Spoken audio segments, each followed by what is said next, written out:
here.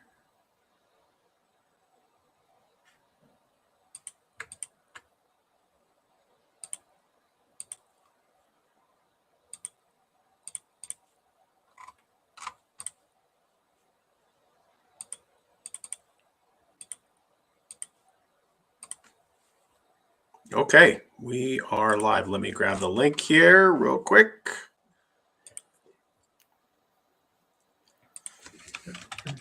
How's it going this morning? It is going. Awesome. Yeah, it's going. Cool. Let's do this. Learning lots of stuff about my kids. Right? Cool. Let's do It this. is. And then my cynical self too wants to like make it funnier than maybe it should be. So I don't know if you've ever watched Grandma's Boy. Yeah, no. You're smiling, so maybe you have. Yeah, yes, I Okay. have. Well, I started calling my oldest child JP recently. Nice. Yeah, it's been good. Real good. Nice. Cool. Let me send this over to you real quick here. And Yep, I got places to stick that there link. we are. Okay, cool. We are live. Let's go ahead and roll here.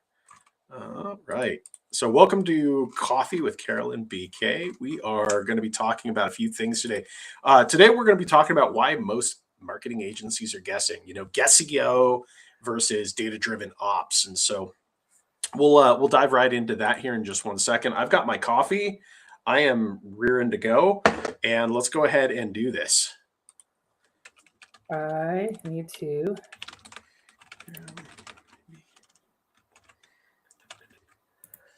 I'm getting it done. Outstanding. Cool. Let's go ahead and roll with this. Cool. So tell me a little bit, for those who don't understand or don't know who you are, Carol, let's talk a little bit about that. Talk to me a little bit about your background and expertise in project management, operations, kind of what you tend to see when it comes to people absolutely sucking when it comes to data-driven SEO and data-driven ops. All right. Oh my gosh, Brian, that is such a mouthful. Where do I even start? So, gosh, my background is very technical with like manufacturing. And during that time, I started like really digging into Six Sigma, and then I was going for my master's in IT project management. Got it. So that's kind of where like quant and stats were some of my favorite classes, right? So being that way, and I was in the military, like, you're always looking at like numbers, data. So Yep. on my road to being a digital marketer, I went through digital marketer and the certified partner program, and I took like all the certs, but my favorites were analytics, and like CRO, so where you're Nice. looking at the data and trying to make the page better and more functional. And then I've talked to you about where that kind of led me into like Mint CRO. Again, you're looking at ads data and data from your landing pages, trying to make that better. And then I guess before I even was going through my master's degree, I have a bachelor's in business admin. Okay, nice. So that's where it's like, you and I talk about this all the time. It ain't a thing if you ain't making no money. And I think probably there's other people that are saying that too in our circles.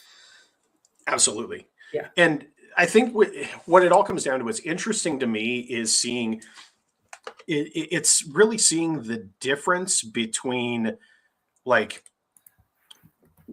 what traditional SEO has done. Like we just rank stuff, right? Or traditional ads, you get in front of people and you have attribution. And what I'm seeing more and more is the difference between CRO, paid media, or PPC, or whatever you want to call it. We're going to switch up my mic a little bit. Hopefully that's a little clearer. But seeing a bunch of these different marketing practices and seeing like, the overlap and blend.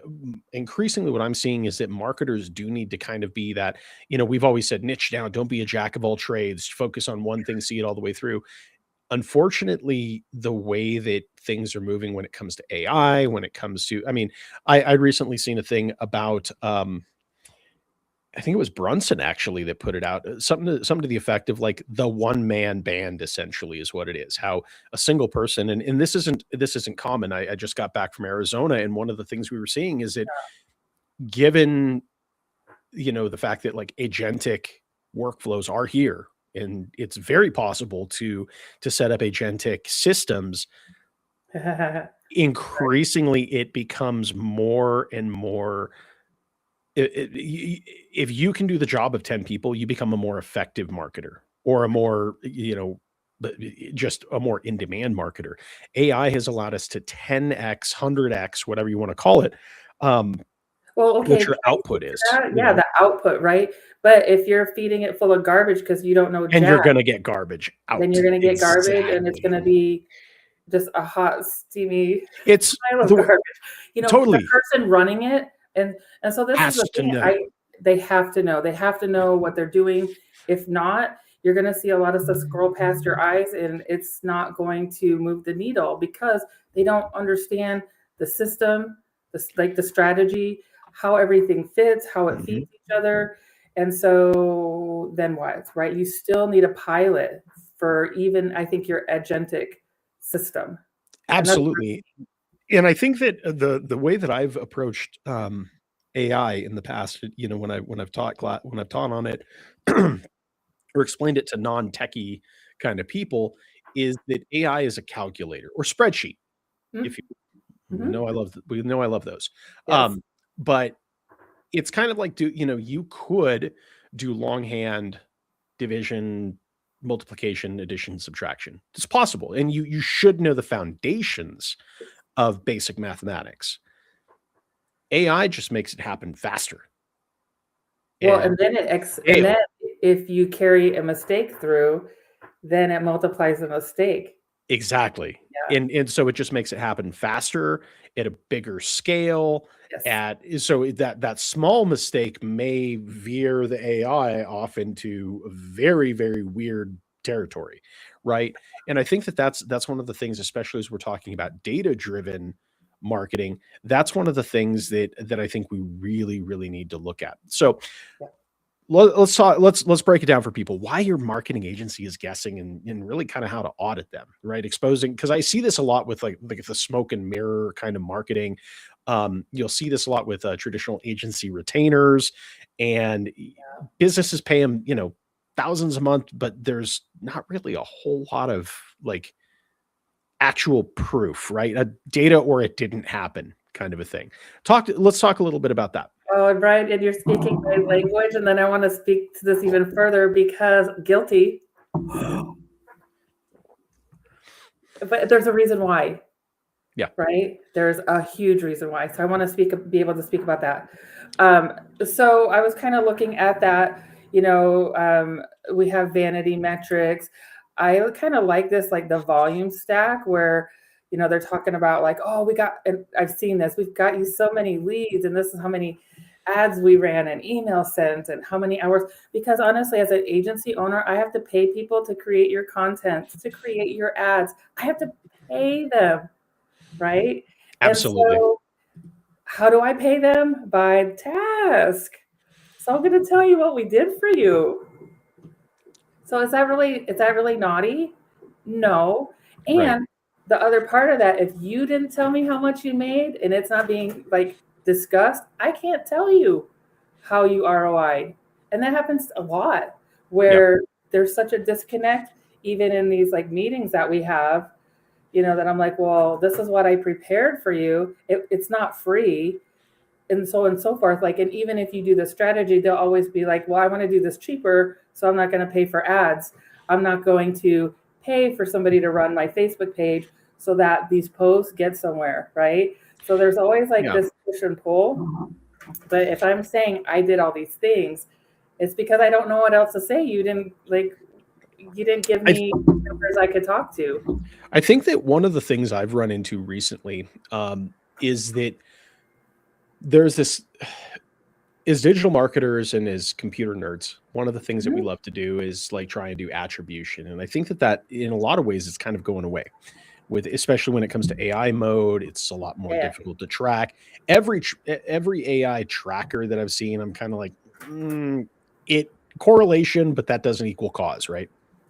And so what I'm seeing is that when it comes to a lot of data scientists, computer nerds, digital marketers, we loved attribution, right? We came out of the ages where if you wanted, to see your sales spike for Coca-Cola or something like that, you would run, a viral campaign. You'd try and get in front of more eyeballs, and you would measure that at the end of the day by sales. Did that result in more sales at the end of the day? Which I think is still a very good metric. However, I think the big thing that we as digital marketers really got accustomed to was just this idea of direct attribution, especially when it came to paid media. Along comes iOS 14 and just decimates what people are able to do. It's the South Park underpants gnomes in a lot of ways, right? Where it's, oh my God, yes. Well, phase 1, we get them to your site. Phase 2, profit. Phase 3, profit. And in a lot of ways, I think that's kind of how iOS 14 really kind of did that. Now, there are workarounds and there's a lot of things that you can kind of do to get to reclaim some of that attribution. But at the end of the day, I think what happens is it going even beyond that. I think that there's this real disconnect between what happens IRL in real life versus what we see on the data end of things, because on the website, we see, hey, we saw that so-and-so filled out your form. Yes. X number of times. We saw that this, from a data side of things, happened. What does that actually translate into as far as sales? And I think this is a really big piece that a lot of agency owners and a lot of even local businesses get a little squeamish about, because as a marketer, I want to see your books. Right. I want to actually verify, at the very least, read-only access. Money, you're going to charge me more. Don't do that. Yeah. It's not really about that. It's but like, a good job, right? Am I earning you more money so we can do like bigger, better things? But Brian, when you started talking about attribution, I'm like, because right now, with iOS 14, like I know some of our friends are talking about UTMs, and I would UTM everything, but it gets stripped out now. So that doesn't matter. Like when you go into GA4, and GA4 is modeled, it's not your actual data anymore. Yes. So again, here's a smattering of your data. Yeah. And like UA was so freaking good. It was so good. I'm sorry, I'm yelling. I'm getting excited. You're good. But so now if you want first party attribution, you have to set up an environment through, like, say, I'm trying to remember what it was called, but you have to code that in now through GTM, right? And you have to pay for that container, and minimally is $60 a month. A lot of my small businesses will not pay that for their data. And really they have no clue how to read analytics. So, but I know it's not as deep as it used to be. You couldn't go into like your demographics and start stripping out dimensions. Like you kind of can, but it's not the same. It's not like Wasn't that. it a sad day when we lost Universal Analytics? Yes, I was just like, I cried. Because, and that's the other thing, like how many of your clients pay you to set up even UA? They don't want to. They don't understand that should be the backbone of anything they're doing on their hub.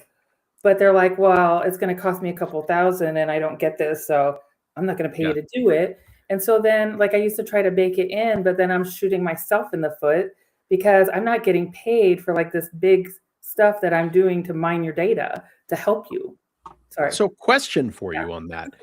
I personally, we still use GA4 just to have Google like, yes, here's the data, but we're also using something like Matomo on the back end, which is more like your traditional like your Universal Analytics, and it sits at the server level.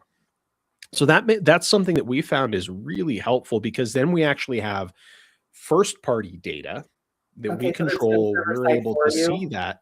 Yeah. And then Google's just in there. It's like, yeah, we kind of pander to the gods of Google or whatever, and we're like, yeah, you can, I guess, have some of the data too. But we're seeing that tends to give us a much more accurate representation of what we're seeing at the server level. Okay. Actually people hitting the website, and so that's also something that, for anyone out there that's watching, if you are concerned about like what's Google doing to strip stuff out, that Mhm. is it's a very effective way to at least kind of reclaim some of that data. So what you were just saying though, like what I was saying through GTM, you would have to pay for server side. So now that's an opportunity for other people to have done it for you, like this platform you're talking about, Yeah. right? I would love to ask later, like how much does that cost? Free. Because it's free. It's open source. Well, not open source, but it's self-hosted. And Okay. so, Mm. yeah, Because that's if you did it through GTM, you have to pay $60 a month to do cloud hosting through your Google admin, right? And then you yeah, have to code it. Like it's not just there, you have to start coding everything for all yep. like triggers on the backside of your website so that it fires your tags. And that's Yep. probably more technical than we need to get. But Well, if you don't know, then you don't know. And if you don't know somebody that does, server side is, it's a can of worms.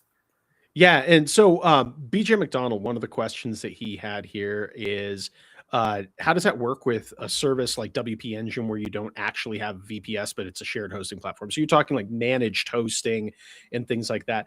That becomes a little more difficult. Motamo at that point can be used, but you may have to leverage their server. So Motamo, the way it sits, and let me just actually pull up Yeah, that's cool. Let's do that. I guess we're kind of example. off topic. Sorry, but this is good stuff. You're good. So Motamo is, let me find it here. I don't think I've ever heard people talk about this stuff, honestly. Brian. This is a really cool platform. I do like this one. So this is Motamo right here. And so you can either use one of two things. You can either use their cloud version, which is you're hosting it on theirs. It's a very lightweight, very simple code that you throw onto your site, just like UA, right? So Universal Analytics, same kind of thing. But this models a lot of what like Universal Analytics used to be. Right. You can also didn't replace that either. Microsoft Clarity, it's more about like the heat mapping and user behavior, but it didn't replace. Correct. Yeah. Clarity is really good. I highly recommend adding that one on as well. What? Yeah. What this does is, so again, this is if you want to pay Motamo to host it on by themselves or in their cloud, awesome. You can do this. You can also get some pretty basic. So you download this for free. You can do it like on premises, and you can download this one for free. This one just goes on your server. So one of the things that, so what BJ was asking is if you're on like a managed hosting WP Engine does get a little weird about stuff. There's certain plugins that they will not allow. Motamo, I believe they will allow you to install those. So essentially what you're going to do is you just, you download this, you install it on the actual, like your hosting account via FTP, and you're able to actually actually dive into this where you can see, install it for free. We got this right here. You can do cloud, mobile, but yeah, this is one that I would definitely look into. So you can actually download this here, or you can download it for WordPress.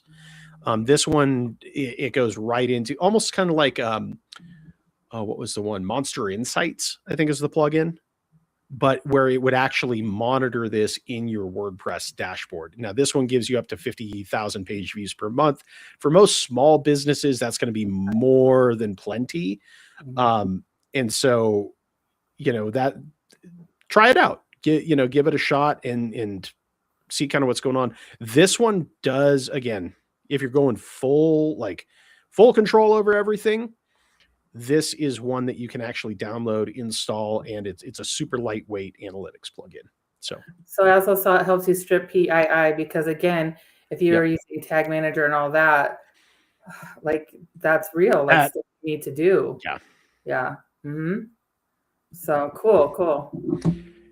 And so, yes, my coffee is it. I'm working through it, guys. Working through it.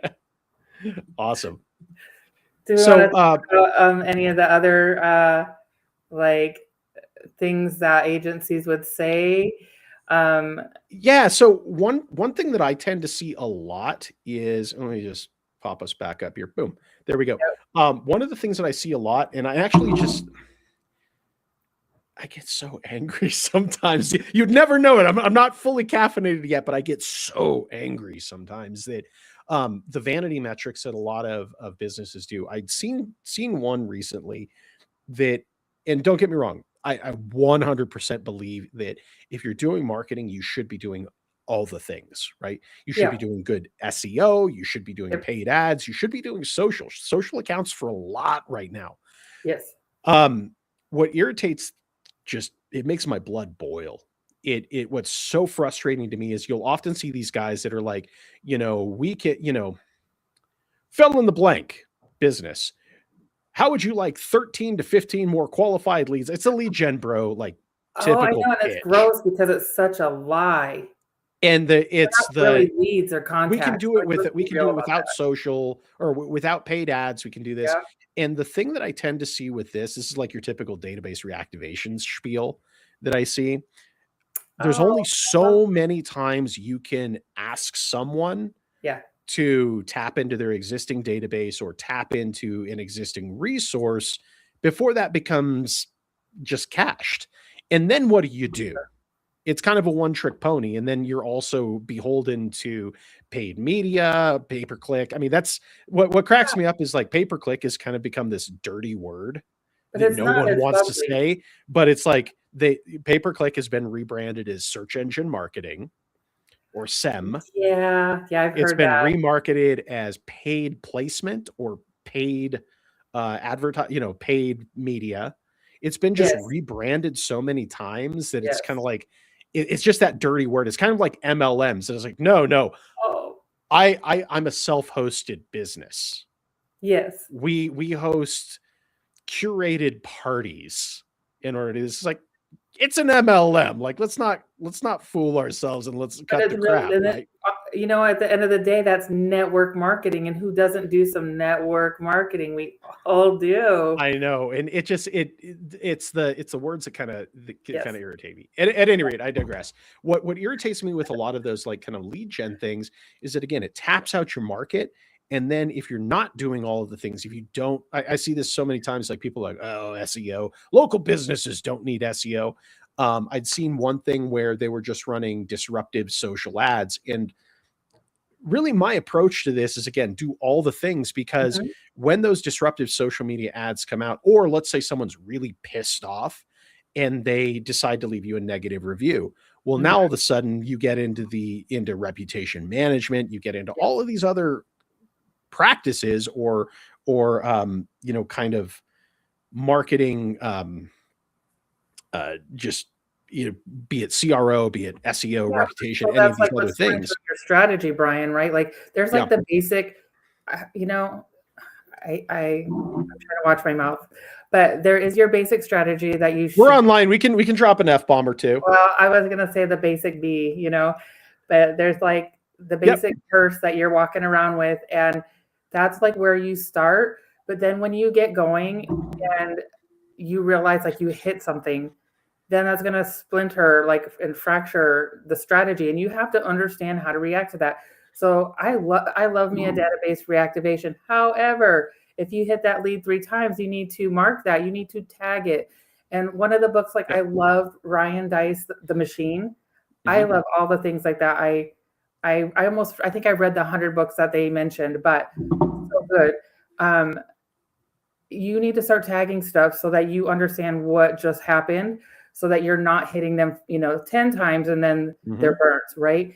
And I got to tell you, lead magnets are alive and well. Use them all the time because once you burn through those and you mark them, then you need new leads. So then that's where the other parts of this paid advertising or your blog strategy to get people into your lead magnet, it's all, you're going to need traffic. You're going to need that traffic to land in the right place. you know, and I think nurture it, right? part of nurture it, right? Because if you're not doing that, then you're just churning. You're churning, and Yep. maybe they're not leads yet. You're churning contacts, right? That's the behavior that's going on. You know, and yeah, like you'll start seeing it gets annoying by another metric because people are gonna like say you're a spammer or they're gonna unsubscribe. Mhm. So one of the first things from DM that they teach us to do is the dashboards. And even as a manual dashboard with your KPIs, you start seeing some truths really fast. And yeah, guess what? If you don't get eyeballs, you're never going to get them to be leads. Like that is part of the story. But the one caveat I would say to you have that, to marry that, and that's what you're talking about. Did this turn into revenue? Did this Yes. leading thing do this lagging thing? It's really about creating like the synergy and the pairs so that your data, like at the end of the day, you can say, yes, these things helped. They were, you know, they weren't the MVP, right? This thing is the MVP. However, this dude passed this thing, you know, it all contributed and how much you can kind of get a feel for that. So, well, and I think that's the real thing is it's connecting the dots. One is not exclusive and doesn't tell the whole story on what's going on. I again with disruptive ads and things like this, I've seen some instances where it's like, well, we launched an ad and you've gotten X number of new likes on a page. I don't give a shit. Like likes don't turn into money. Right now, is it eyeballs? 100%. Yeah, Is it overall visibility? 100%. Impressions? That's good, right? It's a good start. It is, But and then let's it not just brought in counter your audience, right? totally. Let's not counter eggs before they hatch. You know, is it a good start? 100%. But I think the real tell is out of all of those people, you know, who's actively engaged, what do you see on sales? And I think that for me to call BS on any kind of like unicorn metrics or any of this stuff, I don't give a crap about URDR, like leads, you know, impressions, likes, any of that. What I really care about, and again, this comes back to the whole idea of blending both real world experience, real world revenue, and what we see online. What I want to see is how does it financially impact the business's bottom line, right? Or top line, really, because I can't control what they do as far as like if they want to go out and buy a new fleet of trucks or whatever. That's completely outside of what I do. But does it affect their top line revenue of cash coming in, right? And so to me, I think that yeah, I like this. This is fantastic. I can't even see it, but okay.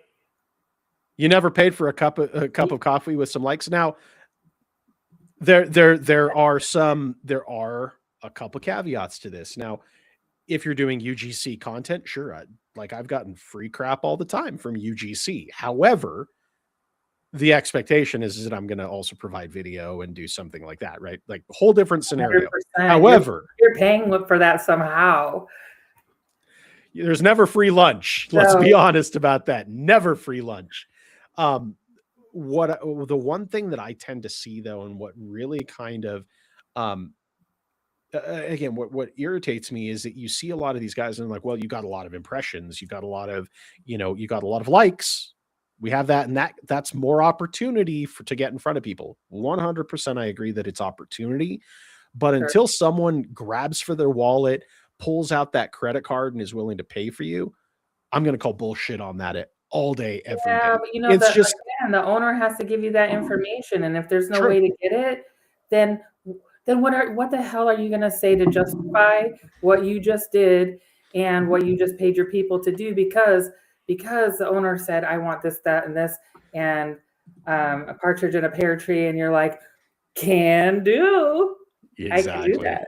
But I have to charge you for that, right? So I think I want to be, we're playing devil's advocate here, right? Because I have felt that, the pinch, the sting in it when I start asking questions and I get nothing back. And you get that, well, I just took that off my plate and gave it to you. And, the sweet, sweet abdication, like, no. Yeah. If it's, your owner or your CFO or whoever owns that, right? It really needs to be a team environment. And if they don't understand how to participate with you as the marketer, as a team, and this is what I'm finding, people are hiring people that, oh, I have all this experience on Facebook. Cool. Run an ad. That's okay, but you're not a freaking CMO, right? You are not a manager. You're not a manager of the strategy. You're a manager of the piece of it, right? And maybe you're really good at that, but like there's stuff that's missing in between. There's stuff that, and I find that, and it's like, it's really obvious when a company does not have a CMO. Yeah.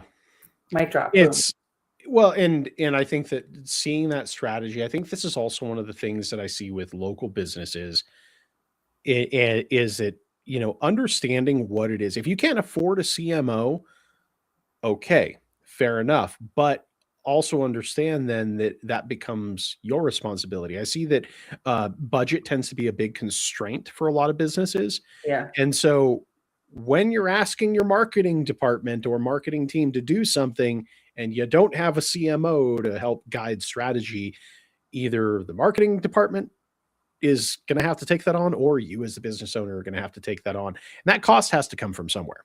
So yeah, but I don't think the market, or if you're hiring an external agency, they can't take all of that on, because they can't tell you. They can. Return on ad spend, though. No, because if you don't give that to them, and if you don't attribute that directly somehow, if you don't understand as the owner, like what those pieces look like, what your metrics look like, and maybe this is where some of that agentic stuff comes in, and you're just like, how do I do this? Like, I'm an owner, you know, I have to put on my CMO hat. Fine, cool. Like, maybe you need some help to understand what that truly means, so that when you talk to your marketer can be like, oh my God, now I know. And this thing did this, so we're going to double down, because otherwise we don't know. And we're just trying to like put it together so you can understand what we just did and justify our paycheck. Well, and I think that comes back to, you know, earlier what we were talking about in this segment is it comes down to transparency. Like your marketing, I would argue that your marketing team could do it. Yeah. However, there's two components. They need to have access to your books, and they need to actually be able to see what your leads look like. So full transparency on revenue. Yes. Because that's ultimately, at the end of the day, a marketing department can promise you, hey, we're going to have leads, we're going to have this, we're going to have this. But if those leads are unqualified, it doesn't turn into actual projects that are worth a shit.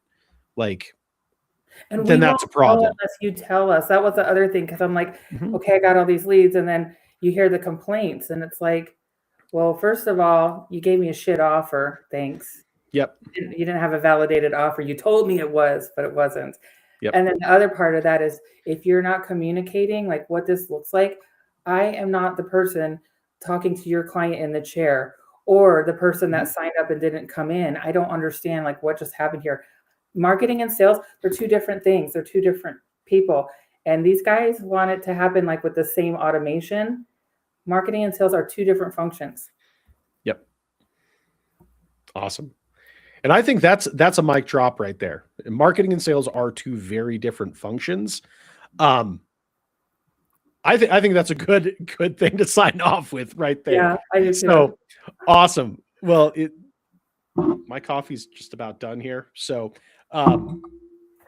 thanks everyone for tuning in. Thanks for the questions, BJ and Robbie. Thanks for checking this out. We'll catch you guys again soon. And look forward to having more engagement, and this will be fun. All right.